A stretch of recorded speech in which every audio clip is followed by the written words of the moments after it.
All right. Welcome to another episode of the Principal Liner Notes podcast. This is episode 135. I don't know if there's any significance to that number. I'm trying to figure it out. I don't know. But anyway, it's 135. Maybe that's Elizabeth's lottery number that she's going to play later or on the roulette wheel.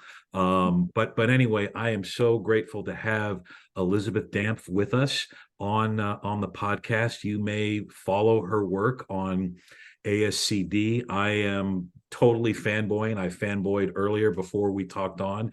Elizabeth is the director of professional learning at Round Lake area schools in the Chicago area, and she has contributed several compelling pieces for ASCD, and some of them have, I think, all of them in some way, shape, or form have gotten some great attention, some positive attention, and it's her words and her writings have really just spoken to me in such a great way. And Elizabeth, I'm grateful for you being here on the podcast today.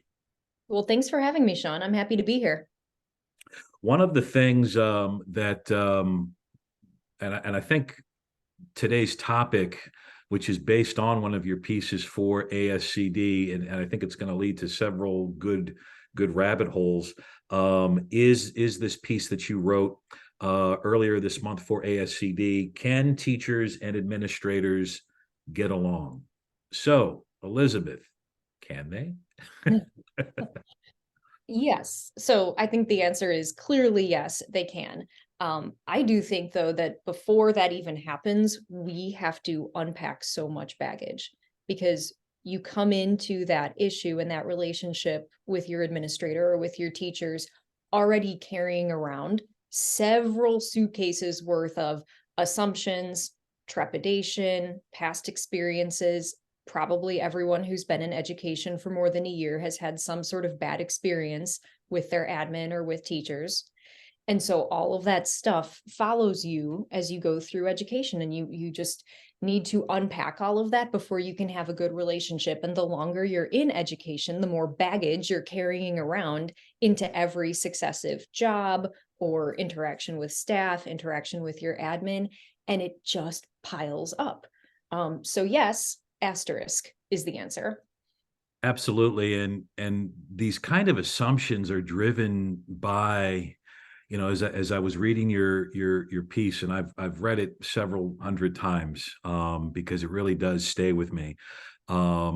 Is those assumptions that we bring to the table, and some of those assumptions, for administrators and teachers are either based upon our past experiences with said person or persons, and maybe those experiences were rooted in some sort of positivity or negativity, whether we're coming from it as a student or in a previous gig. And then also too, and when you said assumptions, and I've talked about this in the podcast before about how there's this kind of principal administrator myth that is perpetuated by the media, or films, TV. When I introduce myself as Sean Gaylord and da da da da ding, and then I usually the third or fourth thing on the list after dad and husband and geek is, hey, I'm a principal for a living, and then I get the person or persons will stand back and give me some sort of blessing or sign of the cross or what have you, and say I can't do what you're doing. Or that, the questions are, hey, did you ever have to chase somebody like Principal Ed Rooney in Ferris Bueller's Day Off, or those kind of things. So those assumptions drive a lot of this kind of relationship, right? Well, I think there's two different sets of assumptions. So, especially in the arena of administrators, there's assumptions from non-educators, yeah, who maybe are looking for, the stories, the horror stories, the funny stories, whatever. And they know that it's a tough job. Maybe as an outsider might know that being a surgeon is a tough job. But from their perspective, it's not about you, the person. It's about the job is really tough, which it is. I think teachers might make more assumptions about you, the individual, you must be duplicitous, power hungry. You must be someone who is soulless and disconnected from the classroom and never liked teaching. And that's why you became an administrator in the first place. And those assumptions about you, the person, are the ones that to me rankle a little bit more, because I think they assume that just based on the fact that you are an administrator, you must be insert list of negative things here. Yeah, and I love how in the piece you talk about and oh, you've gone to the dark side. And I, at first I would laugh it off, and then it kind of hurt, no, what do you mean? I'm not Darth Vader. I'm not Thanos. I'm not Voldemort. I'm a good guy. Just because I've chosen this path doesn't mean I've gone over. But then that just there's so much there. Why would people use that term as the dark side, and put us in that frame, which I think again perpetuates this gap that doesn't need to be there. Yeah, I mean, a lot of it comes down to a teacher who has had some negative interaction. Even the smallest, seemingly smallest thing will assume that administrators might all do that thing. So, an administrator, for instance, who comes in and doesn't do a very good job observing a classroom. They give shallow feedback or inaccurate feedback, or they make poor assumptions or suggestions, or an administrator who has to write a teacher up for some infraction, whether or not they, the administrator, agree with it. There are times when you have to do that. Hey, this was the policy and you violated the policy and it's progressive discipline now, right? Or administrators who can't be fully transparent.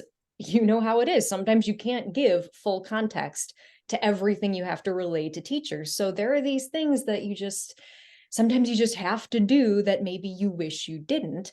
And as leaders, we learn to assimilate that into our schema, right? Like we know that we can't always provide full context, to use the recent one, and we're okay with it. The people that we're leading are not okay with it. They know that they're being told partial truths, and they know that you're upholding a system of expectations that might lead you to have to write them up. And they get that you might do those things, but for them, it's a problem, right? It's a problem that you're not telling me the whole truth. And it's a problem that you're writing me up for this policy or system that I don't agree with and that, isn't fair or what have you. And I think the problem comes when they see you, Sean, or me, Elizabeth, doing things that they find repellent and saying, what Mhm. kind of person would do these awful things? What kind of person would voluntarily take on a role that causes you to do something that is, to them, to some, unethical, mean, immoral, or like maybe it is ethical, but it still sucks. And it just grates against what they want school to be. And so I can understand how people have a negative perception of administrators, absolutely. On the other hand, I also think that the system sets up both sides to have to do things that the other doesn't like. And so it's just the system is really, really setting people up, administrators and teachers alike, to dislike each other. And you go into that into the piece in the second half of the piece. The system, that there are things that are entrenched in the system which again perpetuate this divide. And the other thing too, for those that are listening or viewing this, is that the name of the piece is "Can Teachers and Administrators Get Along?" Elizabeth Dampf is my guest, and you really should Google or go to ASCD and check this out. And what I love and you just touched on this is no one, everyone's held accountable in the piece here. Like, it's not, this isn't a pat on the back for, or a pass for administrators, and neither is it for teachers. Like, you have kind of like this kind of global view that you so beautifully weave in and out of the piece. But you do take on the system, and you take on it very, very artfully. And there was a lot of highlights in one of my copies that I gave away, where I was like, amen, yes, yes. So let's go there. What are these things in the system, in the current system, and maybe even the past system, which perpetuate this divide? Yeah. Well, I'll summarize administrators and teachers kind of separately and how the system is setting them up for animosity, and actually, I think also for ineffectiveness in their job in the current parameters. So with administrators, I think one of the biggest things that we see teachers, rightly so, being angry at leaders for is constant turnover. So the average principal only stays in his or her building for 4 to 5 years. Actually, in the last 10 years, that turnover has become and will continue to become even faster given the pandemic. So right now there was a study about 50% of principals are considering a career change, not even a position change, a straight up career change, because it's hard, right? So with the turnover, the system doesn't reward staying in your position. In most districts, tenure is not an option for administrators for a variety of reasons. There aren't really a ton of retention incentives. I don't think you see a lot of milestone bonuses. I don't think you see a lot of performance-based bonuses. And principals, school leaders, district leaders are just in situations where they're told to suck it up. If something environmentally is really rough, if the district culture isn't great, it's deal with it, leaders. We're not going to try and address things for you. And so then leaders, as a result, will say, hey, I don't have tenure. No one's paying me to stick around. I'll go find somewhere where I like the culture better. I'll Mhm. go find somewhere where I like my boss better. And so that, I think, lack of retention incentives for leaders causes some of the quick turnover, which then makes them look mercenary to teachers. So if I've been a teacher, and I can tell you tons of districts have this, teachers will stay in the same position for decades, but they might see 6, 8, 10 principals over an entire career. So they're looking at leaders churning through thinking, yeah, I'm going to outlast you. Yeah. And they're right. They're right. They usually do outlast the principal. And then they watch the next person come in trying to lead change. And they're like, I'm going to outlast you too. And again, they tend to be right. So, and then also the system really does prioritize that change leadership. That's the number one skill you can have as a leader, is be good at innovating and leading change. But if you're a teacher who's watching this parade of people with their grand ideas coming through, again, you're thinking, you're not going to last. Why should I change? You're someone who's coming in from the outside. You don't know me. You don't know the school. You don't know the system. You haven't been here for decades like I have. And you're telling me to change my ways when I know perfectly well you are statistically likely to be gone in 5 years. And so, again, that's a systemic thing where we reward leaders to lead change. And yet, that very fact makes and inflames teacher animosity toward leaders. And then if you look at how we treat teachers, good Lord, we have placed so many responsibilities on teachers that really aren't part of the job because no one else is going to do them. So if you think about how teachers right now have to be mental health professionals, trauma experts, physical health providers, they have to shoulder responsibility for so many aspects of students' lives that they literally can't control. Every teacher in the country would be happy to personally ensure that students had enough mental health support and food and supportive families and wonderful home lives and never had a traumatic experience in the world if it were within their power. But it's not. But we treat teachers like it is. And then when teachers aren't experts at these things and when they are struggling in the classroom, I do think that we finger wag and we blame them for not being perfect at something that they were never trained to do in the first place. So having gone through a teacher prep program, I certainly was not prepared to do a majority of the things that I was expected to do as a teacher. And I see that system perpetuating and pushing more and more and more and more and more pressure on teachers. And Mhm. look, the mere fact that teacher turnover is what it is indicative of the fact that the job is unsustainable. But even as teachers are fleeing the profession, leaders are still cranking up that pressure on them, Yes. which seems really counterintuitive, right? And so I think the system is setting teachers up to look, lazy and incompetent and whatever, because of the expectations being unrealistic. So, and that is where I think a lot of administrators who maybe aren't thinking things through are figuring that if we just raise the expectations higher and we just increase the pressure, that will fix education. And it clearly will not. It, man, what this is such a rewindable moment. I know NPR has the driveway moments. This is like a rewindable moment, as I say on the podcast, Elizabeth. Like, if you are listening right now, I need folks, or if you're viewing, please go back about a minute and a half and then do it 2 or 3 times, because this notion of change and change leadership, and you talk about this in the piece. I was that young, brash, cocky, principal turnaround guy, I'm going to come in and we're going to turn things around and guilt you into change, guilt you into accepting an unprecedented paradigm, or what have you. And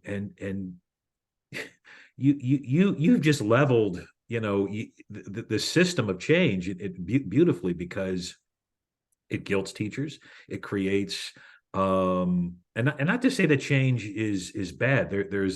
I think there's a time and place for it, and how you build capacity for that in a way that builds psychological safety, in a way that creates some level of sustainability. But there is this kind of pressure that leaders have, to compel change, and sometimes that isn't always necessarily the move or the only move in leadership. I'll agree. And I think that change in education is absolutely necessary. I think there is so much innovation that we could and should be doing. But talking at the systemic level, I just think that our current system, where we have school leaders coming in, coming out, and we have a system where teachers' voices are not usually integrated in the change leadership efforts as much as they could or should be. And also, I mean, just think about the way that we organize schools. We assume that the only way to organize a school is to have a principal, maybe an Yes. assistant principal, and then underneath them a bunch of teachers, maybe some teacher leaders, depending on how big the school is and what it incentivizes. That isn't the only way to run a school. That's just the way we've always done it. And so we assume that it is the only way to operate a school and to affect change. But it is becoming more and more apparent that that model doesn't lead or doesn't cause the innovation that we want. So I wonder, if we organized schools differently altogether, would we see different results? Absolutely. I mean, we are dealing with a system that is rooted in kind of a pillar of antiquity, right? And we think, just because we've always done it this way, so hence the need for some level of change, to create a greater good. One of the things that you mentioned in the piece, and it's a book that I'm going to be seeking out, is you make a reference to crucial accountability. And I'd love for you to expand upon the value of that book, and how you kind of lifted a couple of those ideas in terms of shifting the language, shifting our patois, if you will, when it comes to building a much more, or building a different system for teachers and administrators to be more unified. Yeah, so Crucial Accountability is related to the book Crucial Conversations, which Mhm. many have read. It's actually the same team of authors. I read Crucial Conversations my first year as a leader because I am a terminally awkward person, and having difficult conversations was my number one fear and the thing that I had to get over and learn how to do when I stepped into an administrative role. So I read that, and then when Crucial Accountability came out, I just blasted through that too, because it's more of the same, but in the context of holding someone accountable if they violated expectations or commitments. And it's super practical. Both books are. The thing that Crucial Accountability taught that I really embraced and try to do is to continually ask the question when you're angry at someone or when they've messed up, to ask the question, why would a reasonable, rational person act like this? And it does not say that you should assume positive intent necessarily, but you ask yourself, why would a reasonable and rational person do this thing? And then if you can think of some reasons, if there could be very good reasons why a person is failing for you on a certain front, you at least can think through their perspective, and also it allows you to have a more productive conversation with them, because I don't automatically come in and say, Sean, how dare you, you did this thing. But Sean, I saw this. I'm wondering if, insert my potential story, but I want to hear your side, and then you come in and tell me what your side is. So the idea that we should see other people firstly as reasonable and rational, not necessarily good, perfect, saintly, but reasonable, rational, not sitting around twirling their mustache from a tower waiting to make our lives miserable, but reasonable and rational. I like that assumption as a basis for teacher administrator relationships, because I think it's doable. As I say, we're not trying to put people on pedestals or look Pollyanna like at everybody that we work with, and it doesn't even ask us to like everyone that we work with, but it says people are not demonic; they are people, and I like that. So to the second part of the question, what that might mean systemically, it's just something that has to get baked in. It's not, there's no policy that can force everyone to do this. It's just something that I personally have found helpful when I look at the grand issue of working with people who sometimes mess up, as we all do. And you give a really good practical first start or first step with that by stating, let's question our stories, let's change, let's be intentional in changing our language. So how do we go about doing that? I think, well, it starts with each of us individually. And if you're going to stay in, and this is for anyone, if you're going to stay in education for a while, whether that's 1 more year or 20 more years, you are going to have to figure out how to assimilate everyone else into your schema of your job and your work, and how to be effective and how to build a community at your school or your district. And so doing that starts with just asking yourself to make some internal dialogue changes.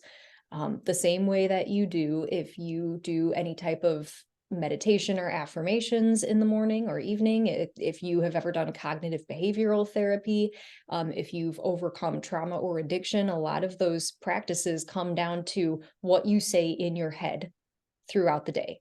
And what you say in your head about your colleagues is really a lot of it. So there's a ton of literature out there on what is usually called relationship building or culture, and I believe that a lot of that can be very helpful. But the thing that always drives me crazy is that it tends to circle around the issue rather than just openly acknowledge that there's hostility in a lot of schools, particularly between teachers and administrators. So I think dealing with hostility with yourself and your thoughts first is what everyone should try and do. And part of that too is we throw out the word relationships. We're very loose with that word, right? Culture, and then I see kind of all these tricks and all of these games that people play to say, well, I value relationships or I value culture, but then I'm going to turn around and talk about the dark side, or I'm going to turn around and guilt teachers or what have you.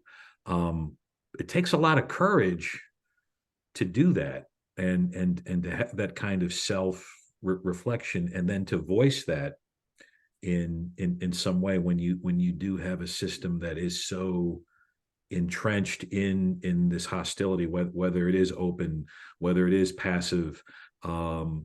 It's there. It's been easy for me to call it out when I see it, actually. I mean, I've seen people talk about each other, teachers talk about administrators, and administrators talk about teachers, unfortunately, in truly shocking ways, that make the assumption that the other person is just awful, Yeah. lazy and mendacious and just this hateful person. And I do, all because they did some minor thing, right? Like, all because, oh, like this teacher wasn't following the rules at the time I walked in, or this administrator, was on their email during a meeting, therefore, and then insert the most vile assumption about that person. It is so hard to me to believe that other people truly are these monsters walking among us, walking in our public schools, actually. Yeah. I don't find it too challenging to say, but look, like, do we really think that Mr. So and so is this vile creature the way that you're describing? I think he was probably just being a little bit lazy on this particular day. Um, Mhm. so I'm shocked on the daily at the assumptions that we make, but I don't think it's hard to call out when people are exaggerating about each other. I forgot the second half of the question. Sorry. I no, no, you're doing great. It, you give, like, in the piece, like, five things, in terms of next steps. Um, and you don't need to enumerate all five of those things, but beyond just the internal self reflection, what are some practical next things that teachers and administrators can do together to kind of wrestle with this herd of elephants in the room? I think it's the biggest thing and the smallest thing. So, in terms of the biggest thing, I think awareness of how the system is making each group's job harder. So, from an administrator's perspective, an awareness of how perhaps we are asking teachers to do more than one person realistically can do, and how we are asking teachers to be selfless saints instead of measured professionals. And I think just like that awareness, and then administrators, teachers' awareness that an administrator is working in a system that is very antiquated, authoritarian, that they're really, really set up in some thin political air to where they can't always act like the person you would want them to act like. So awareness of that big thing, but then also the smallest thing. I think seeing each person as a person instead of as part of a conglomerate. So one of my personal least favorite things to hear is the word admin as a pejorative referring to everyone. So when I hear teachers say, oh, if admin comes in, or oh, I talked to admin, and it's like, you have 4 building administrators. Which person, which human being did you talk to? Is all admin the same? Any teacher will tell you the answer is actually no, like if they think about it for a second, because they find some good ones and some bad ones, right? But then they talk like all admin are the same. And I mean, and admin do that about teachers too. So it is a thing that we are prone to do. You can do it accidentally, but just to think that through on that micro level of how you can treat individuals like individuals. So I think that is what I would say we can do. And then I also wanted to come back to, you had mentioned relationship building, and that discussion is usually being a series of gimmicks and tricks. Yeah. Uh, oh, I swung by this person's office to talk about their kids for 5 minutes. I built a relationship. And I do think we have that box checking attitude, but I think that true relationship building does come with the sincere empathizing of the person's situation as a whole, Mhm. where they are in the system, and also who they are as a human, beyond just knowing their kids' names and beyond just finding one or two things you have in common. Not that those are poor efforts, they're certainly a good start, but a real relationship is much deeper than that. Absolutely. That the notion of kind of lumping everyone in, and that happens so much in our gig, whether we're talking about other administrators, and there are some administrators who do this kind of same move, not just with teachers, but with other administrators. There's just a lot of just animosity. We do this with kids. Um, but I greatly appreciate that mindset. Um, Elizabeth, quick shift here. I would love for you to share just a little bit about the national parks, as a band that you've introduced me to, and I just loved how you weave words around them.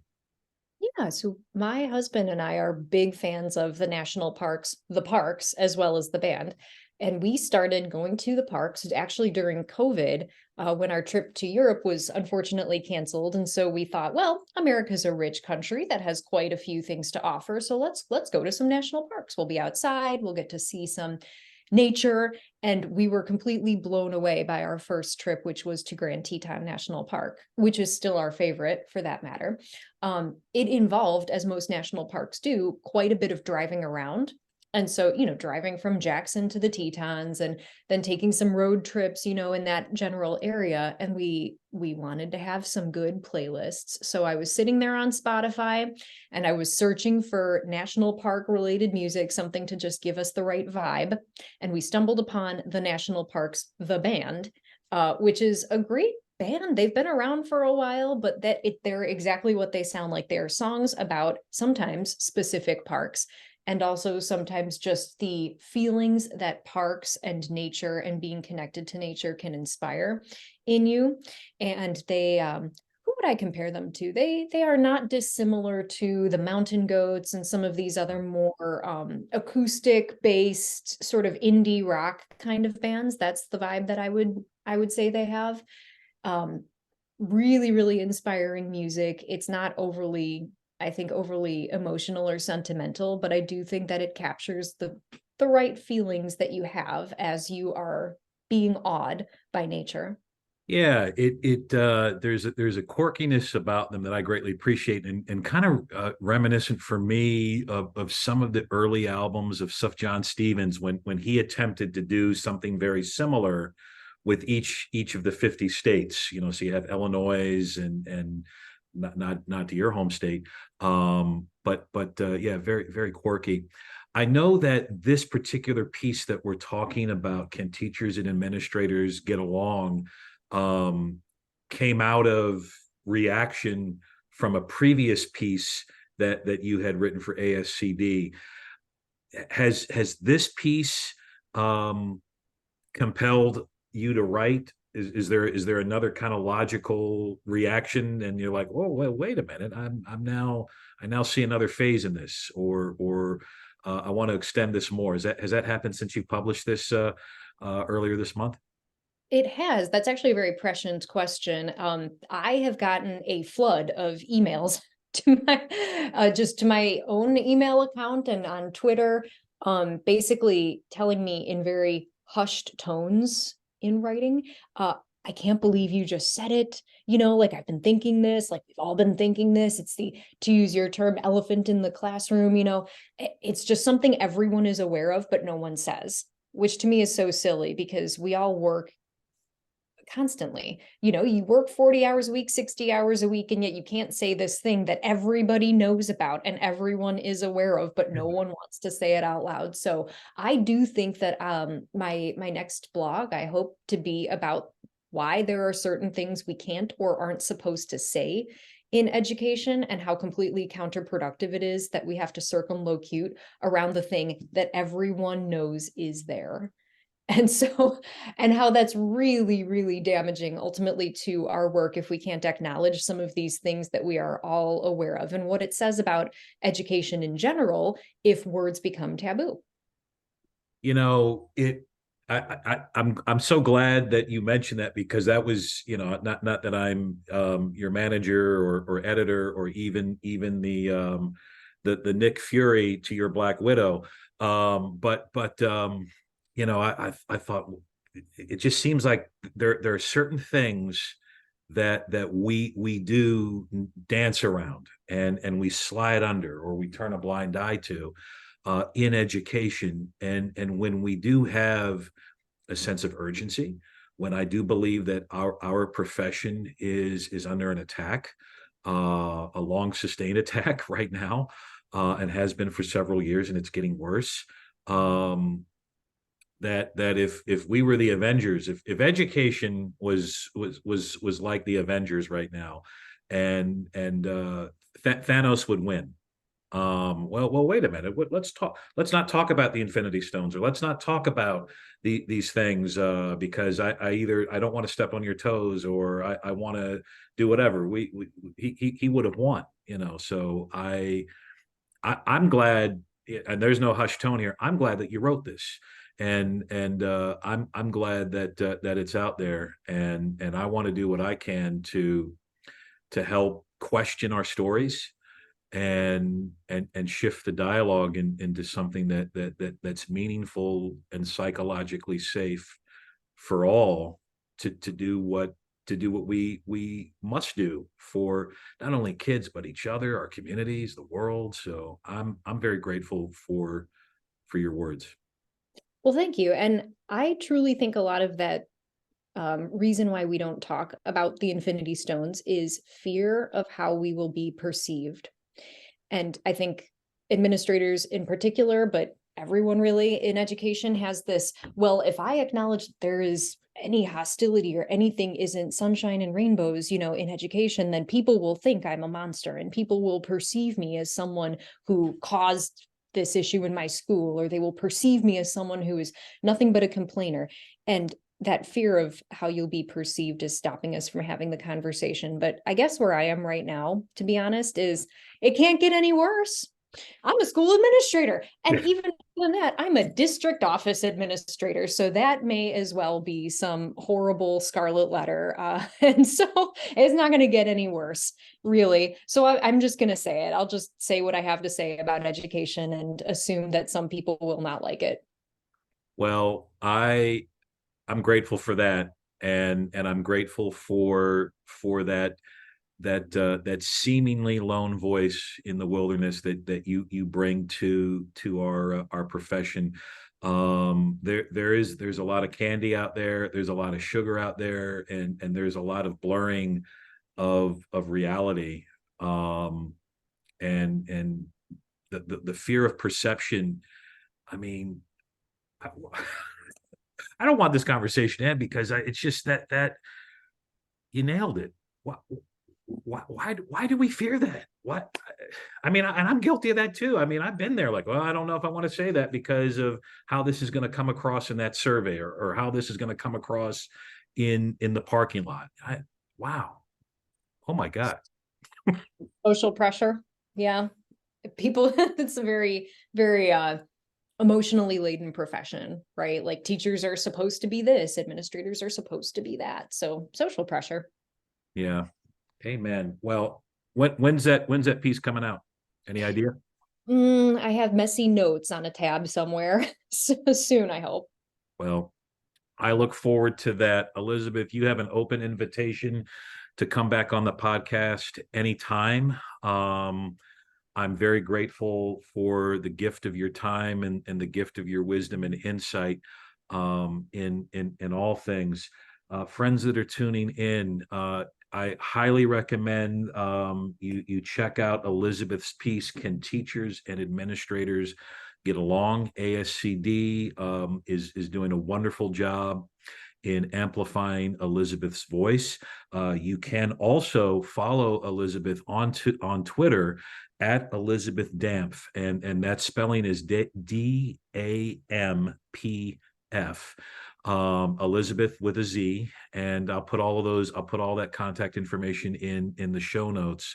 And Elizabeth, I do appreciate your tweets. When you put out something, it's usually just this kind of compelling one-liner or two-liner or three-liner thing. And I love when, and they always seem to land for me at a time when I need it. So I wanted to express my gratitude for that as well. Well, thank you. Friends, this is the Principal Liner Notes podcast. This is Sean Gaylord. This is also Elizabeth Dampf. Please, again, follow her on Twitter and check out her writings on ASCD. Can teachers and administrators get along? Thanks so much for tuning in, and I look forward to continued conversation with Elizabeth, and I look forward to continued conversation from all listeners and viewers as well. Take care and stay safe.